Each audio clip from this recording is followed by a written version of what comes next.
မင်္ဂလာပါဒီတွဲဓာတုဗေဒမှာပါတဲ့ organic ရဲ့ A မိုင်အုပ်စုเนาะ 8.1 ဒါပြီးသွားပါပြီ 8.1 ရဲ့နောက်ဆုံးအပိုင်းလေးကိုမျှဝေပေးပါမယ်A မင်းနဲ့ A မိုင်ရဲ့ user လေးလည်းကြပြဆက်လုပ်ပြီးပါပြီထပ်တင်ပေးပါမယ်เนาะဒါလို့ဆိုရင် 8.1 ပြီးသွားပါပြီ 8.2 မှာတော့နည်းနည်းလေးစက်စာတွေဖြစ်တဲ့အတွက်နည်းနည်းလေးအားဆက်ရပါမယ်เนาะ 8.3 မှာဆရာကြပြလေးတစ်ခါပြန်ပြီးတော့ဆက်ပြီးတော့တင်ပေးပါအောင်မယ်เนาะဒါလေးမှာကြပြရှိပါတယ်เนาะဒါလေးမှာကြပြရှိပါတယ်နောက်ကဟာဒီမှာကြပြလူလေးနဲ့ဆက်ပြီးတော့တင်ပေးပါမယ်เนาะနည်းနည်းလေးပဲကြံတော့တာပါတော့အဲ့အားလေးတော့ရှေ့ကအပိုင်းကိုဆရာတွေကအားစိုက်ပြီးလုပ်ပြီးနောက်ကပိုင်းကြီးတော့တပည့်တွေကကိုယ့်အကူအားဆိုင်အောင်ပေါ့နော် hydrolysis ရေသွင်းဖြိုခွဲခြင်းပေါ့နော်ရေသွင်းဖြိုခွဲခြင်းဒါဆိုလို့ရှိရင် hydrolysis A မိုက်ကို H2O ကပို့ N methyl ethane လေး A မိုက် HCl အတူတွေ့ N methyl ethane လေး A မိုက် HCl အတူတွေ့ ethanolic acid ရဲ့ methyl ammonium chloride ကို reflect တင်လို့တက်ထွက်တယ်ဒါဆိုလို့ရှိရင်ဒီကဗျာလေးကကြက်ထားမှာပါကဗျာကိုလည်းဟိုတင်ရင်းနဲ့ခဏခဏလေ့ကျင့်ရင်းနဲ့တင်ဟိုဖြစ်ရမှာပါဒါဆိုလို့ရှိရင် hydrolysis ဘယ်သူအတွက်လဲဆိုရင် A မိုက်အတွက်เนาะ A မိုက်အတွက်ဆိုတော့ hydrolysis A မိုက်ကို H2O ကပို့ဒါခေါင်းစဉ်ကိုမေ့မသိပဲနေမှာဆိုလို့ A မိုက် or hydrolysis လို့မင်းဒီစာကြောင်းကိုဖြေပြရမှာခေါင်းစဉ်မေ့မသိပဲနေမှာဆိုလို့ထည့်ဆိုတာ H2O ကပို့ဆို H2O ပါမယ်နောက်က N methyl ethane A မိုက်เนาะ HCl ဒါတွဲဆိုမှတော့ရမှာပါเนาะ hydrolysis A မိုက်ကို H2O ကပို့ N methyl ethane လေး A မိုက်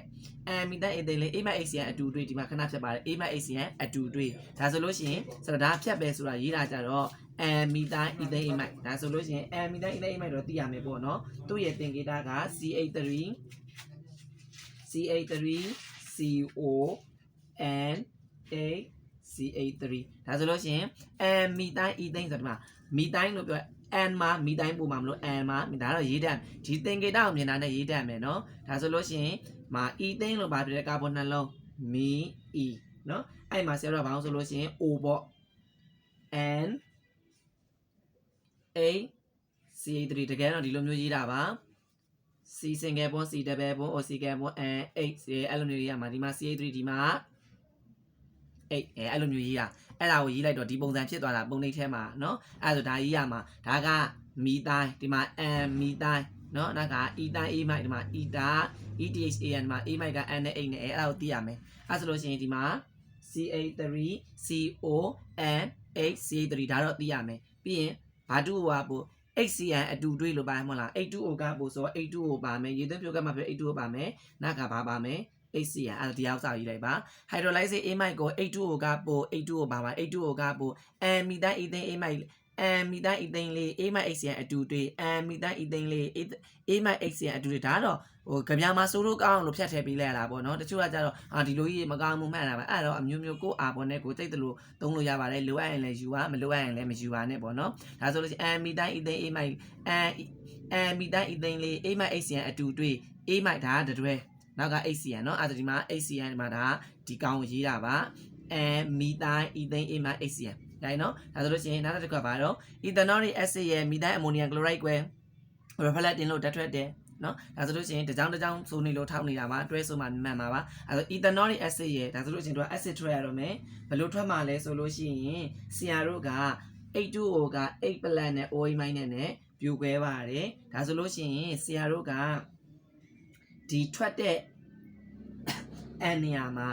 N ထွက်မှာ N ထွက်တဲ့ N နေရာမှာ OH ဝင်လိုက် OH ဝင်လိုက်တော့ arrow ပေါ့နော်ထွက်တဲ့ N နေရာမှာ OH ဝင်လိုက်တော့ CH3COOH ဖြစ်သွားရောအပေါင်းတစ်ခုနော်sorry CH3COON နေဖြစ်ရမှာဟုတ်တယ် C ထွက်တဲ့နေရာမှာ 8 ဝင်လိုက်တယ်မှန်တယ်နော်အောက်ကဟာနဲ့ဆရာရောသွားလို့ဘလို့ပါနောက်တစ်ခုကကျန်တဲ့ဟာကြပေါင်းရေးမှာအဲ့တော့ဒီမှာ CH3 ပန်ကျန်သေးရယ်နော်ဒီမှာလည်း 8 လဲကျန်သေးရယ်နော်ဒီမှာလည်း N လဲကျန်သေးရယ်အဲ့ဆိုရင်ဆရာတို့ကကျန်တဲ့ဟာကိုအားလုံးကိုပေါင်းရေးမယ်ဆိုရင် CH3 ဒီဘက်တစ်ချက်အကုန်သွားပြီနော်ဒါဆိုရင်ကျန်တဲ့ဟာက CH3 H3CN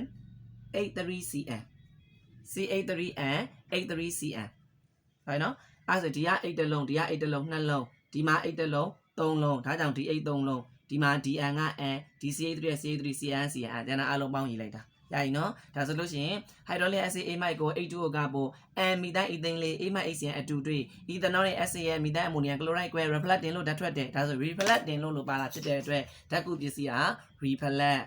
REFN တွေ reflect ဆိုတာနည်းကြတာဒါဆိုရင် reflect တင်လို့ဓာတ်ထွက်တယ်ဒါဆိုရင်အမည်ပေးရအောင်ပါအမည်ကလည်းသူ့ထက်မှာပါပြီးသားတွေပါ N methyl ethane A ဒါဆိုရင် N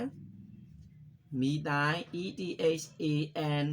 AMID amide เนาะဒါတို့ကလေး S ရေးကြမလို့ပါဘူးနောက်က ethanolic acid ရဲ့ ethanolic acid ရဲ့မီတိုင်းအမိုနီယမ်ကလိုရိုက်ကွယ် ethanolic acid ရဲ့ဆိုဒီမှာမီ E ဒါဆို ethanolic acid ETHA NONC ethanolic ACN acid ethanolic acid ရဲ့မီတိုင်းအမိုနီယမ်ကလိုရိုက်ကွယ်ဒါဆိုရင်မီတိုင်းဘုံနေလို့မီတိုင်း NH3 ကအမိုနီယမ် AMMO NIUM မှာအမိုနီယမ်နောက်က CN ကသူ့ဘာသာသူနဲ့ကလိုရစ်နောက်ကလိုက်လာလို့ကလိုရိုက် CHLORIDE ကလိုရိုက်ဒါဆိုလို့ရှိရင်ဒီတစ်ကြောင်းနဲ့သက်ဆိုင်တဲ့အရာရလာပါလိမ့်မယ်เนาะအမားပိုင်းလည်းပြင်ဆင်ပေးပါအောင်ခင်ဗျာလေ့လာရင်သင်ကြားရင်းနဲ့မလို့ပါဆိုတာပြောတာလေးမှသွားရင်လည်းခွင့်လွှတ်ပေးပါပြင်ဆင်ပေးပါခင်ဗျာအမားလေးပါခေါင်းပါနိုင်ပါတယ်ဒါကြောင့်မလို့အမားလေးကိုပြင်ဆင်ပေးပါအမားလေးကိုပြင်ဆင်ရင်းနဲ့လည်းသင်ကြားပေးပါမယ်ခင်ဗျာကျွန်တော်ကတော့ဆရာဝေယံဖြိုးပါဒီကြပြလေးတွေနဲ့ 8.1 ကိုသင်ချင်တယ်ဆိုရင်လိုက်ရှာတာပြင်းနေဆိုရင်တော့ Telegram မှာစီနှုံးတနဲ့လုပ်လို့ရအောင်နောက်ရက်ဒီမှာစီစဉ်ပြီးတော့ဖန်တီးပေးပါမယ်ခင်ဗျာအားလုံးကျေးဇူးတင်ပါတယ် hydrolysis ဘယ်လိုလဲဆိုရင် amide ရဲ့ hydrolysis amide ကို H2O ကပို and methane ethane လေး amide HCN အတူတွေ့ ethanolic acid ရဲ့ methane ammonia chloride ကို reflecting လို့ဓာတ်ထွက်တယ်ဆိုပါညလို့ရှင်သူ့လိုရသွားပါလိမ့်မယ်နော်အားလုံးကျေးဇူးတင်ပါတယ်ခင်ဗျာ